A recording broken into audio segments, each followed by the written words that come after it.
નમસ્કાર વિદ્યાર્થી મિત્રો, હું છું નિકુલ સિણોજિયા. શ્રી એસએન વિદ્યાલય પરિવાર વતી ઈ લર્નિંગ પ્રોગ્રામમાં ફરી એક વખત આપ સર્વેનું હાર્દિક સ્વાગત કરું છું. વિદ્યાર્થી મિત્રો, હવે આગળના વિડિયો સુધીમાં આપણે ભૌતિક વિજ્ઞાનનું એક ચેપ્ટર નંબર 12 વિદ્યુત એ જોઈ ગયા. ત્યાર પછી હવે આગળ વાત કરીએ રસાયણ વિજ્ઞાનના વિભાગની અંદર ચેપ્ટર નંબર 3 ધાતુઓ અને અધાતુઓની. તો હવે આપણું આગળનું ચેપ્ટર છે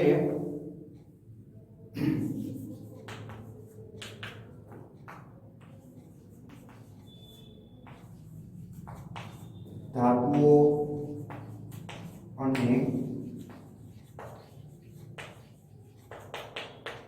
અધાતુઓ. તો વિદ્યાર્થી મિત્રો, સૌપ્રથમ તો આપણે જાણીએ છીએ મુજબ કે દરેક ચેપ્ટર શરૂ કરતા પહેલા એ ચેપ્ટર છે એ આપણા માટે બોર્ડની એક્ઝામમાં કેટલો ગુણભાર ધરાવે છે એ જાણવું આપણા માટે જરૂરી છે. તો આ જે ચેપ્ટર છે એનો ગુણભાર છે 5 માર્ક.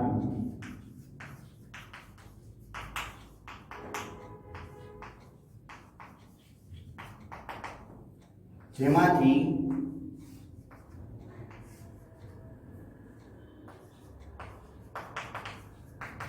2 માર્કનો એક પ્રશ્ન અને 3 માર્કનો એક પ્રશ્ન પૂછાશે. હવે એમાંથી 3 માર્કનો એક પ્રશ્ન જે સેક્શન સી માં પૂછાય છે એમાં આ ચેપ્ટરમાંથી એક પ્રશ્ન અથવામાં છે. એટલે કે એક પ્રશ્ન આપણને 3 માર્કનો જે અથવામાં મળે છે સેક્શન સી માં એ આ ચેપ્ટરમાંથી મળશે. તો ચાલો હવે આગળ વાત કરીએ. તો એ સૌપ્રથમ તો આપણો ચેપ્ટરનું જે હેડિંગ છે કે એના જે શબ્દો છે ધાતુઓ અને અધાતુઓ, તો આપણે આ બે શબ્દોથી તો પરિચિત છીએ જ, કારણ કે આગળ આપણે 6ઠા કે 7મા ધોરણથી આપણે ભણતા આવીએ છીએ કે ધાતુ પદાર્થો છે તો એના વાસણો બનાવવામાં આવે છે, ઘરેણાઓ બનાવવામાં આવે છે, એનાથી હથિયારો બનાવવામાં આવે છે. અધાતુ પદાર્થો છે તો એના પણ ઘણા બધા એવા ઉપયોગો છે અને એના વિશે થોડી ઘણી માહિતી પણ આપણે જાણીએ છીએ.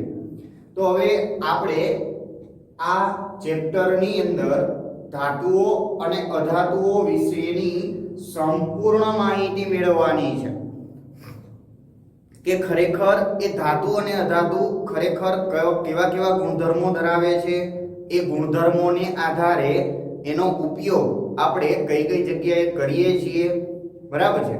તો આવી તમામ બાબતોની માહિતી આપણે મેળવવાની છે. પણ એ પહેલા તો આપણને પ્રશ્ન થાય કે આ ધાતુ અને અધાતુ આપણે જે ગુણધર્મો જાણીએ છીએ કે એને અલગ પાડીએ છીએ તો એ તો આપણને ખબર છે કે ભાઈ આવા ગુણધર્મો આપણે આગળના ધોરણોમાં ભણી ગયા છીએ. એના આધારે આને ધાતુ કહે છે અને એકને અધાતુ કહે છે.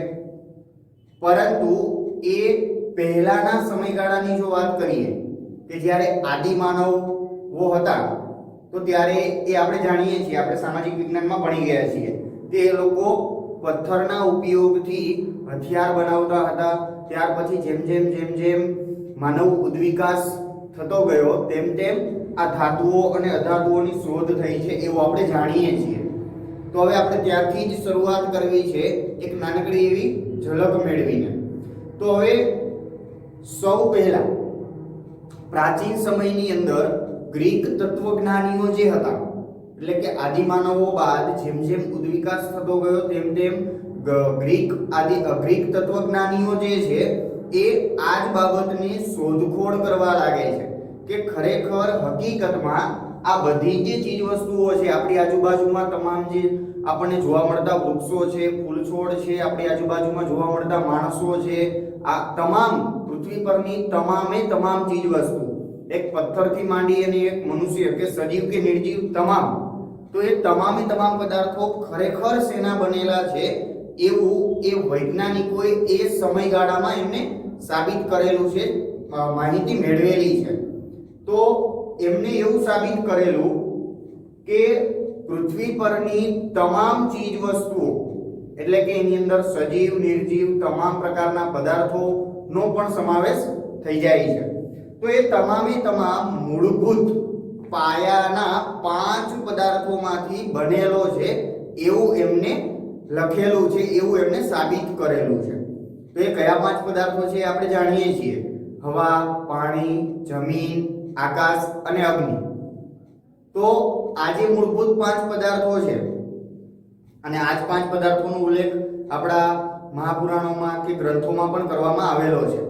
તો હવે ત્યારબાદ આ 5 પદાર્થોની માહિતી મળી ગયા બાદ ત્યાર પછી જેમ જેમ વિજ્ઞાન આગળ વિકસતું ગયું તેમ તેમ શોધખોળો આગળ વધતી ગઈ. તો ચાલો પહેલા આપણે એક એક પોઈન્ટ નોટ કરતા જઈએ અને ત્યાર પછી આગળ વધીએ.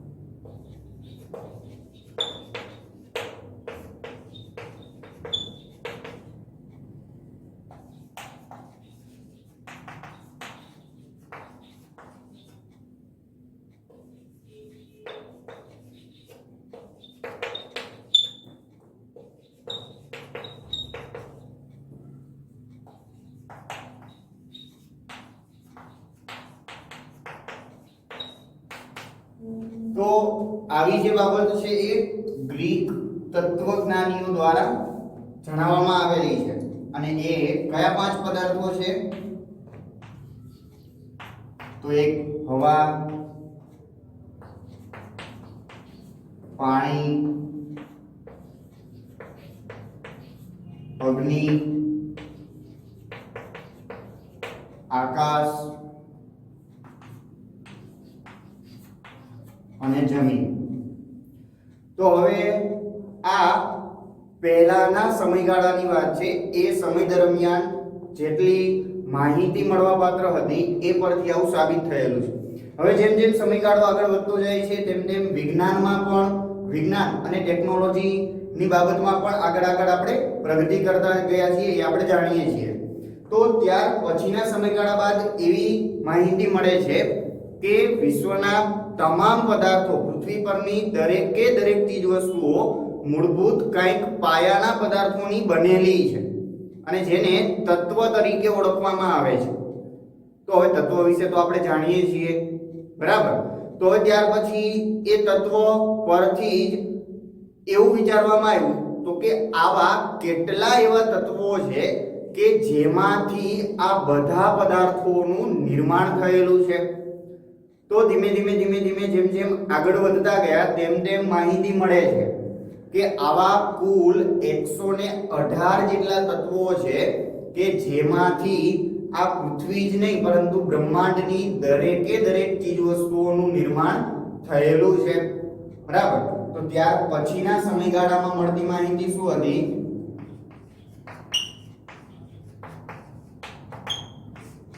કે ત્યારબાદ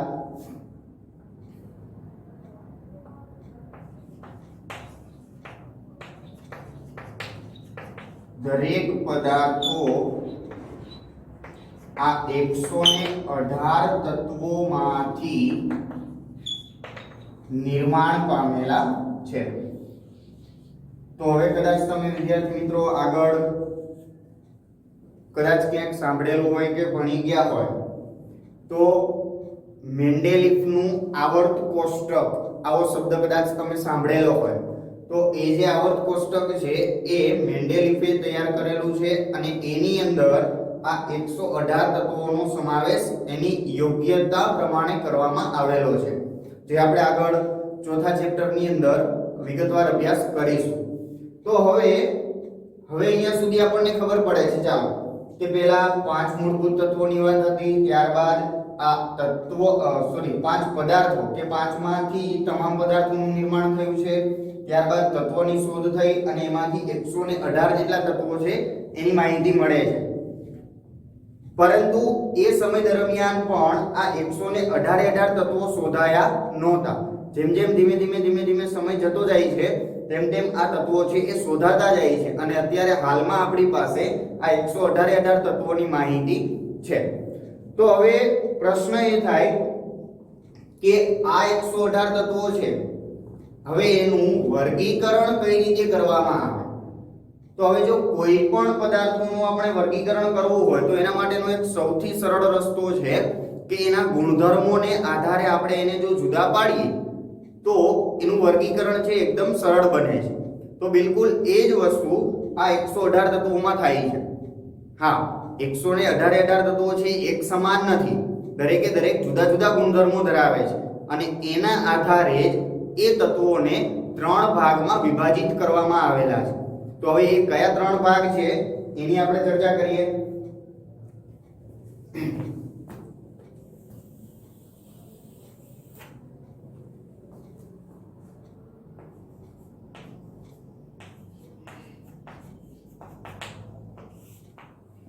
હવે આ જે 118 તત્વો છે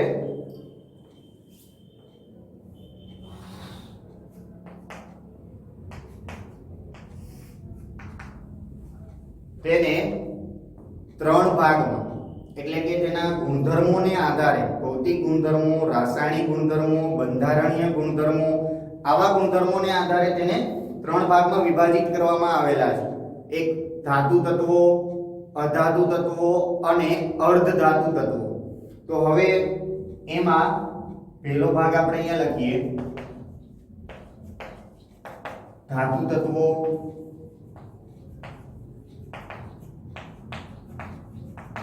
અર્ધધાતુ તત્વો અને અધાતુ તત્વો. હવે આની અંદર આ જે ત્રણેય ભાગ પાડવામાં આવેલા છે તો એમાંથી હવે આપણને એમ થાય કે 118 માંથી કેટલા કેટલા ધાતુ, અધાતુ અને અર્ધધાતુ હશે. તો જ્યારે એ માહિતી મળે છે તો એની અંદર ગુણધર્મોને આધારે ધાતુ તત્વોની જે સંખ્યા છે એ 91 જેટલા તત્વો મળે છે. એટલે કે 91 તત્વો જે છે એ ધાતુ તત્વો છે.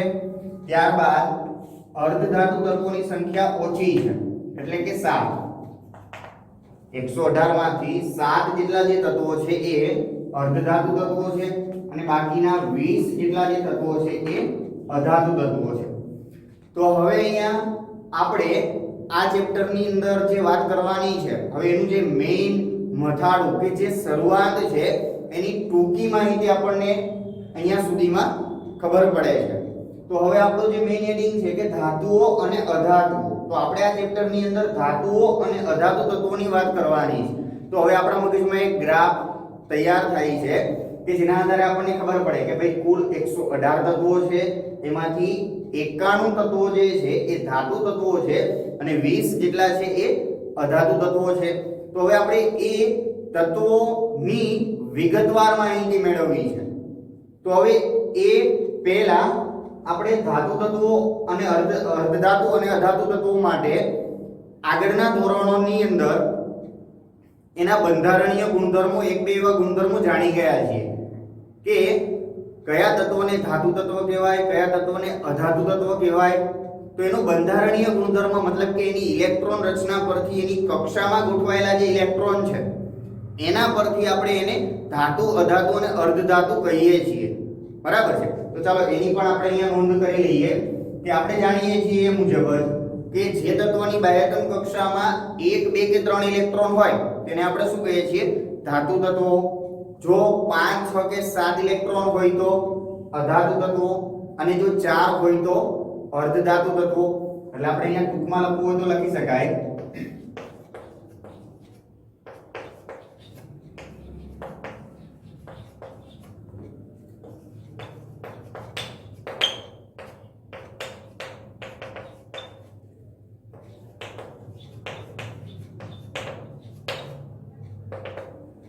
જે તત્વોની બાહ્યતમ કક્ષામાં 1, 2 કે 3 ઇલેક્ટ્રોન હોય તેને ધાતુ તત્વો કહે છે.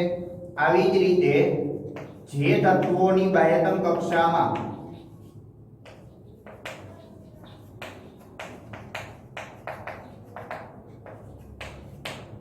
4 ઇલેક્ટ્રોન હોય તેને શું કહેવાય? અર્ધધાતુ તત્વો. અને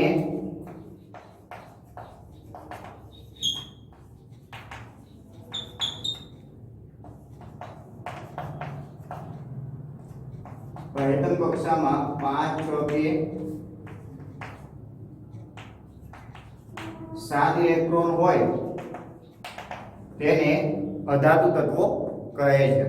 હવે આના પરથી આપણે 9મા ધોરણમાં એવી પણ માહિતી મેળવી ગયા છીએ કે ઇલેક્ટ્રોન જો કક્ષામાં ઉમેરાય કે કક્ષામાંથી દૂર થાય તો એના કારણે એ ધનાયન કે ઋણાયન બનાવે છે. તો આપણે એ પણ જાણીએ છીએ કે જો બાહ્યતમ કક્ષામાં 1 2 કે 3 ઇલેક્ટ્રોન હોય તો એ ધાતુ તત્વો આ ઇલેક્ટ્રોન ગુમાવવાની વૃત્તિ ધરાવે છે અને જો ઇલેક્ટ્રોન ગુમાવે તો ઇલેક્ટ્રોન ગુમાવીને તે ધનાયન બનાવે છે. આવી જ રીતે અધાતુ તત્વોમાં 5 6 કે 7 ઇલેક્ટ્રોન છે તો એ 1 2 કે 3 ઇલેક્ટ્રોન મેળવી અને શું કરે છે તો એ ઋણાયન બનાવે છે. આ માહિતી પણ આપણે મેળવી ગયા છીએ. તો એ પણ આપણે અહીંયા નોટ કરવી જરૂરી છે જેથી કરીને આપણને એ ચોક્કસપણે ખ્યાલ આવે. કારણ કે હકીકતમાં આ જે બે મુદ્દાઓ છે એ એના બંધારણીય ગુણધર્મો છે.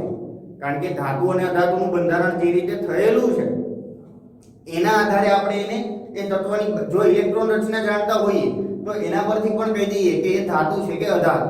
તો એનો એક ગુણધર્મ થાય છે. અને જે આપણે આ ચેપ્ટરની અંદર જે વાત કરવાની છે એની પાયાની માહિતી છે જે આપણે આગળ ભણી ગયા છીએ એ જાણવું જરૂરી છે. એટલે આ બાબત પણ વ્યવસ્થિત અલગ પેજમાં નોટ કરીને રાખજો. તો ચાલો હવે હું અહીંયા ડાયરેક્ટ લખું છું 1 2 કે 3 ઇલેક્ટ્રોન ગુમાવીને ધાતુ તત્વો તેની બાહ્યતમ કક્ષામાં રહેલા 1 2 કે 3 ઇલેક્ટ્રોન ગુમાવીને શું બનાવે છે તો ધનાયન બનાવે છે. આવી જ રીતે અધાતુ તત્વોની વાત કરીએ તો તે 1 2 કે 3 ઇલેક્ટ્રોન મેળવીને ઋણ આયન બનાવે છે. તો આ રીતે અર્ધધાતુ તત્વો માટે શું કહી શકાય તો એની બાહ્યતમ કક્ષામાં 4 ઇલેક્ટ્રોન છે તો એ ગુમાવશે કે મેળવશે એ સામેવાળા તત્વ પર આધારિત છે.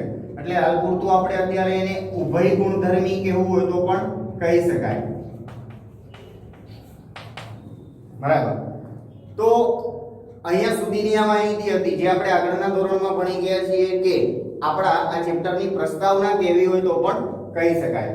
હવે આપણે જાણવાનું છે આ ચેપ્ટરની અંદર કે હવે ખરેખર હવે આપણને ખ્યાલ આવી ગયો હશે કે આપણે આ ચેપ્ટરની અંદર શું કરવાનું છે કે શેના વિશેની માહિતી મેળવવાની છે. તો ધાતુઓ અને અધાતુઓ ખરેખર શું છે એને કઈ રીતે જુદા પાડવામાં આવેલા છે તો એનું જે વર્ગીકરણ કરેલું છે એના જે ભૌતિક ગુણધર્મો અને રાસાયણિક ગુણધર્મોને આધારે તો એ ગુણધર્મો આપણે જાણવાના છે અને એ પણ આપણે કેટલીક પ્રવૃત્તિઓ કરીને.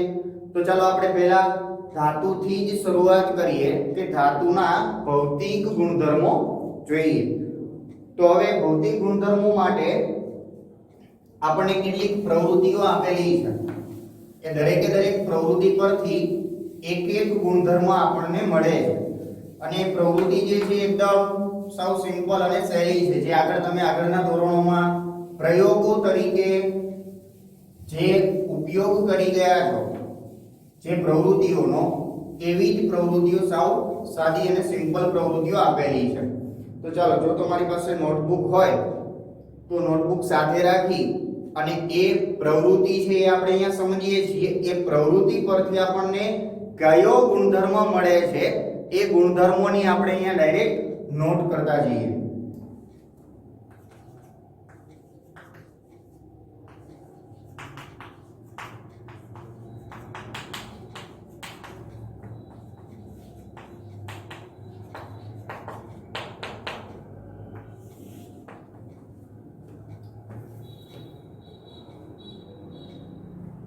ચાલો હવે એમાં આપણને પહેલી જ પ્રવૃત્તિ આપેલી છે 3.1. તો હવે એ પહેલા આપણે જોઈએ કે ધાતુઓના ભૌતિક ગુણધર્મો આપણે જાણવા છે તો પહેલા તો આપણી આજુબાજુમાં મળતી કેટલીક એવી ધાતુઓ પહેલા તો આપણે એકઠી કરી લઈએ કે જેથી કરી અને એ ધાતુઓનો ઉપયોગ આગળની પ્રવૃત્તિઓમાં કરી શકાય અને એના ભૌતિક ગુણધર્મો આપણને મળે.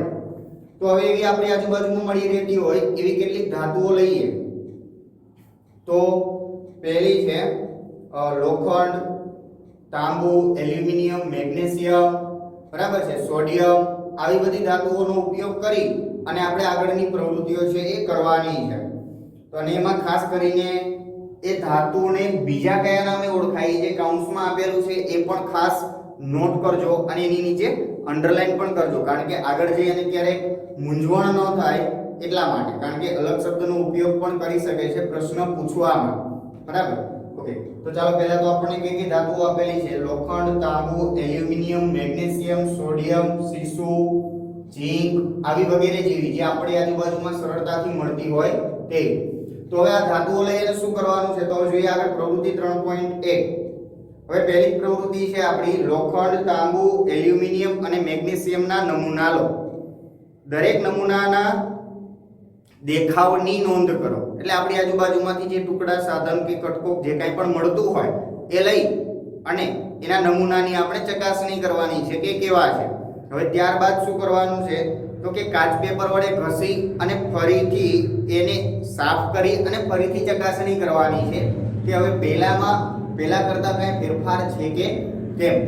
તો હવે આવું કરવાથી આપણને શું ખબર પડે છે કે જ્યારે એ ધાતુ છે આપણે પહેલા જોઈ હતી ત્યારે આપણને એની સપાટી છે ઝાંખી દેખાય છે, અને જ્યારે કાચ પેપર વડે ઘસી અને જ્યારે જોઈએ ત્યારે એ એકદમ ચોખ્ખી અને મતલબ કે ચળકતી સપાટી દેખાય છે, જોવા મળે છે. તો આનો સીધો જ મતલબ શું થાય છે કે ધાતુ જે છે એ શુદ્ધ અવસ્થામાં જ્યારે હોય ત્યારે એ કેવી દેખાય છે? ચળકતી સપાટી ધરાવે છે.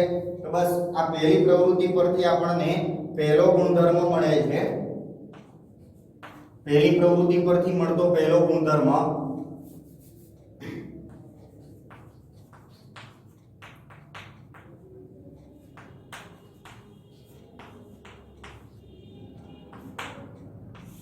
પ્રવૃત્તિ 3.1 થી 3.6 સુધીમાં આપણને જે ગુણધર્મો મળે છે આપણે એની નોંધ કરતા જશું. તો એમાં આપણને પહેલો ગુણધર્મ મળે છે પહેલી પ્રવૃત્તિ પરથી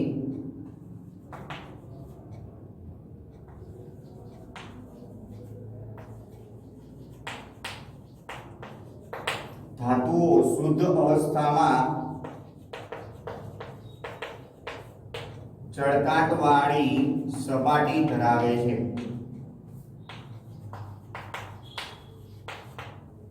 ચાલો હવે ત્યારબાદ આગળ જોઈએ બીજી પ્રવૃત્તિ. હવે ફરી પાછી લોખંડ, તાંબુ, એલ્યુમિનિયમ અને મેગ્નેશિયમના ટુકડા લઈ અને ધારદાર છરી વડે આ ટુકડાઓને એક પ્લેટમાં મૂકી અને કાપવાનો પ્રયત્ન કરવાનો છે. તો હવે ખાલી વિચારો તો પણ આપણને ખ્યાલ આવે કે લોખંડ, એલ્યુમિનિયમ, તાંબુ કે કોઈ પણ એવો ટુકડો ના મળે તો વાસણો જ આપણે વિચારી લઈએ, આપણા ઘરના વાસણો. જો એને છરી વડે કાપવામાં આવે તો આપણને ખબર છે કે એ શક્ય નથી. બરાબર છે, એટલે કે એને કાપી શકાતા નથી. એ ખૂબ જ સખત છે, મતલબ કે એકદમ કઠણ છે આપણે એમ કહી શકાય. તો એને છરી વડે, ધારદાર છરી વડે કાપવા અશક્ય છે, મુશ્કેલ છે. હવે આની અંદર બીજી એક ધાતુનો ઉલ્લેખ એવો પણ કરેલો છે કે હવે આ જ પ્રવૃત્તિ આપણે સોડિયમ ધાતુના ટુકડાને લઈ અને એક પ્લેટમાં મૂકી અને સોડિયમ ધાતુ વડે આ પ્રવૃત્તિ કરવાની છે. તો હવે જો એમાં આ પ્રવૃત્તિ કે ઘટના જોવામાં આવે તો સોડિયમ ધાતુના જે ટુકડા છે એ છરી વડે આપણે જ્યારે કાપીએ ત્યારે એ સરળતાથી કપાઈ જાય છે. તો આપણને તરત જ પ્રશ્ન થાય કે બાકીની ધાતુઓ છે એ સખતપણું ધરાવે છે, જ્યારે સોડિયમ છે તો એ શા માટે કપાઈ જાય છે કે એનામાં કેમ સખતપણું જોવા મળતું નથી? બરાબર છે, તો એ મુદ્દો આપણે અહીંયા નોટ કરી શકીએ. બરાબર, અને એની સાથે સાથે એક બીજું તમને એ પણ કહી દઉં કે ખાલી સોડિયમ જ નહીં, સોડિયમ, પોટેશિયમ અને લિથિયમ આ ત્રણ ધાતુઓ એવી છે કે જેને સરળતાથી છરી વડે કાપી શકાય છે. મતલબ કે આપણી પાસે કુલ ધાતુ તત્વો કેટલા છે? 91. આ 91 ધાતુ તત્વો છે સખતપણાનો ગુણધર્મ ધરાવે છે. આમાંથી 3 ધાતુ તત્વો એવા છે કે જેને છરી વડે, ચપ્પા વડે કાપી શકાય છે. તો બાકીના તત્વોની સરખામણીમાં આ જે 3 તત્વો મળે છે એને એ ગુણધર્મ માટે, સખતપણાના ગુણધર્મ માટે એને અપવાદરૂપ ગણી શકાય. તો ચાલો આપણો બીજો પોઈન્ટ આપણે લખીએ. ધાતુ તત્વો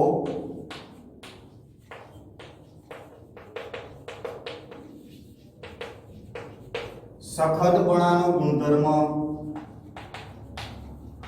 ધરાવે છે, પરંતુ એની અંદર આપણને અહીંયા આપેલું છે ફક્ત કોણ આપેલું છે પ્રવૃત્તિ દરમિયાન સોડિયમ, પણ એ સિવાયના પણ બે તત્વો છે એનો પણ ઉલ્લેખ આપણે અહીંયા કરીએ છીએ, જે ખાસ તમારે આ ત્રણ તત્વો છે જેને આપણે અપવાદ રૂપ કહેશું, એટલે કે આ જે ગુણધર્મ છે એ અમુક ધાતુમાં જોવા મળતો નથી, એટલે કે કઈ કઈ ધાતુ છે તો કે સોડિયમ, પોટેશિયમ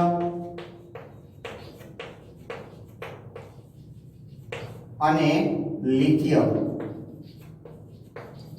સોડિયમ, પોટેશિયમ અને લિથિયમ જેવી જે આ ત્રણ ધાતુઓ છે, આ ત્રણેય ધાતુઓ છે એને ચપ્પા વડે કાપી શકાય છે, મતલબ કે બાકીની ધાતુઓ છે સખતપણાનો ગુણધર્મ ધરાવે છે, જ્યારે આ ત્રણ ધાતુઓ છે એને ચપ્પા વડે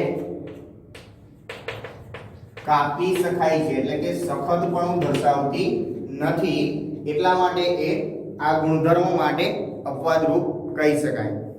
હવે ત્યાર પછી આગળની પ્રવૃત્તિ જોઈએ 3.3. હવે એમાં પણ ફરી પાછા લોખંડ, ઝીંક, સીસુ અને તાંબાના ટુકડા લો.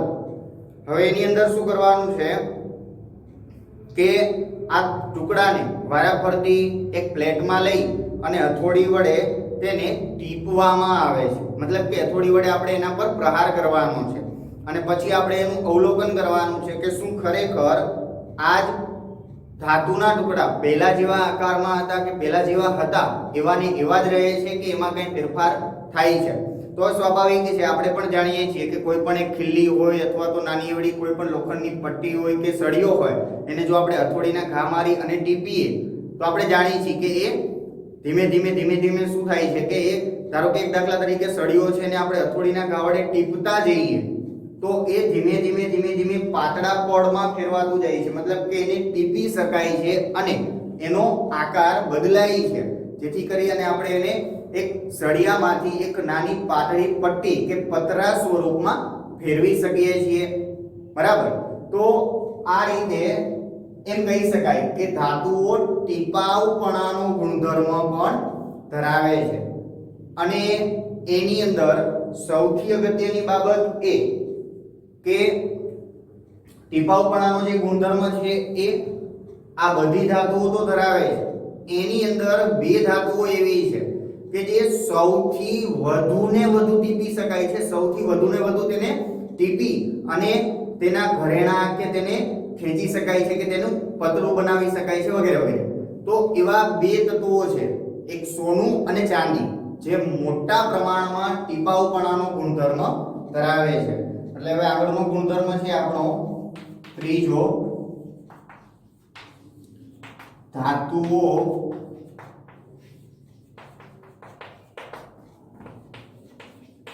ટીપાઉપણાનો ગુણધર્મ ધરાવે છે, જેની અંદર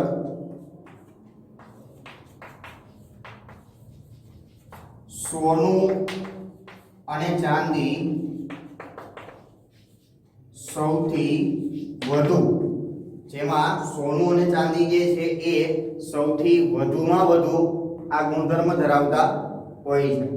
તો હવે વિદ્યાર્થી મિત્રો, આ જે આપણી ભૌતિક ગુણધર્મો માટેની પહેલી ત્રણ પ્રવૃત્તિઓ, હવે ત્યારબાદ બાકીની જે 3 કે 4 પ્રવૃત્તિ છે એની આપણે આગળના વિડીયોમાં ચર્ચા કરીશું.